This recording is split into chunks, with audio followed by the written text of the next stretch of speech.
Hello again to all the Credo followers, and welcome to today's input session. What we are going to be looking at today is how we are using the Iceberg model with conflict.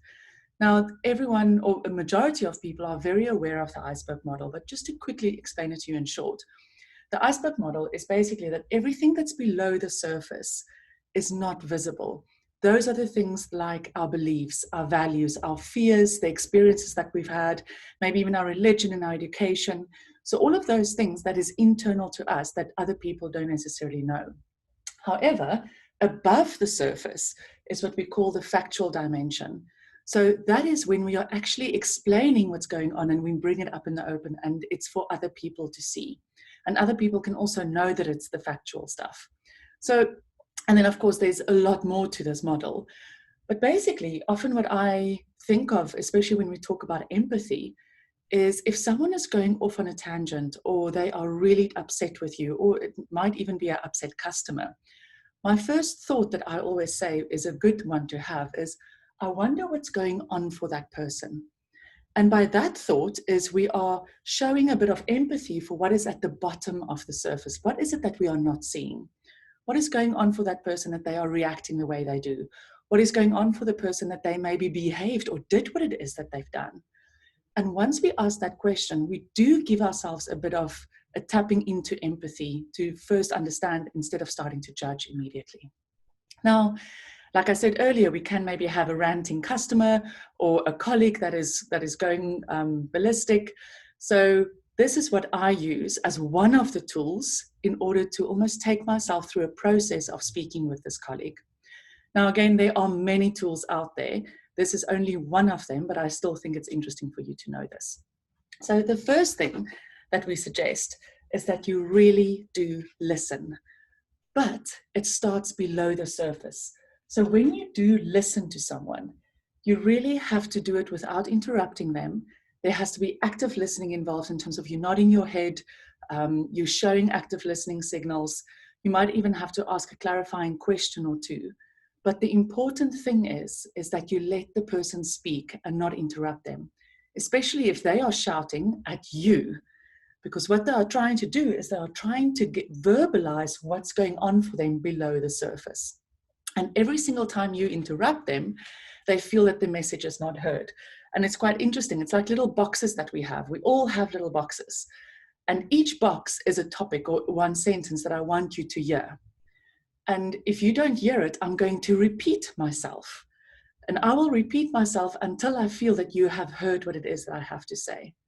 So the important thing here is to listen so that you can hear all the different boxes that is going on for this person.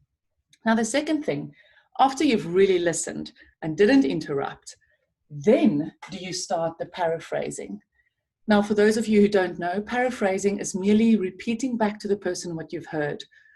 You can sometimes use it word for word.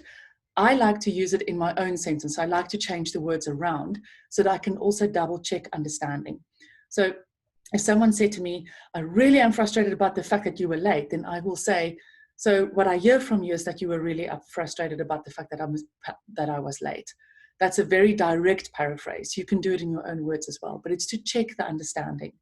And what happens with those little boxes that I was speaking about, each time I speak to someone and says, this is what I've heard, they go, yes, you've heard me.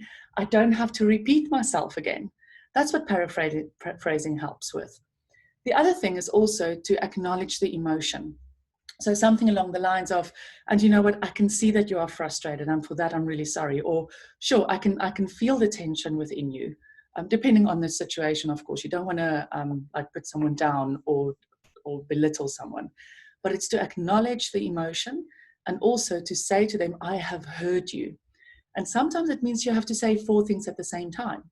If you're a service advisor, for an example, and someone brings the car in, you say, I've heard that you're upset because we didn't pick up the phone. I also am hearing the frustration behind the fact that your car is still not ready and that you don't know what's going on with it. That is kind of the paraphrasing and the verbalization of the emotion. Once you've done that, once you've ticked all the boxes around what they are complaining about or what they are shouting about, then only do you go into the factual dimension, which is the solution mode. So in this case, you can then start saying, And you know what I think we can do is X, Y, Z. Maybe what we can do to solve this problem is to tackle it in this way. But the problem is what we do is we tend to go from listening and we skip the active listening and we go straight to solutions. So what we've missed out is on everything that is going on below the surface for this person, complaining customer or very upset colleague. So step 1, step 2, step 3, focus on the solution. What can be done and how will you support? And sometimes that's also where an apology is also very much needed, especially if you know that you were in the wrong or if you had to do something to do it about it. And then you can say, you know what, and I must apologize that you are going through this. That's really not what our intention was. Why don't I? And then you start with your solution. And then the last step is step 4. And that is when you complete the iceberg model and you go back to the bottom of the iceberg because of the relationship dimension. And that is where you say to them how important they are for you as a person, as a client, as a colleague, whatever it is, but close the relationship. So it can really be like, Mr. Customer, you're really important to us, and I'm really sorry. You've been a client of mine for so long. So trust me, these are solutions that I've just given you. I'm going to make sure because I want you to stay with me. I want you to stay a customer. You're really important to us. I mean, whatever scenario it is or whatever industry you are in, you will use different languages. And it might even be a colleague to say, you know what, we have such a great working relationship and I'm really sorry for how things turned out. Even if it wasn't your fault, if you're still sorry about how things turned out, that can also be said. And then say, and I would hate for us to have a damaging relationship. So why don't we focus on that? And then you and I also go for a coffee because that's important to me. It's important to me to connect with you.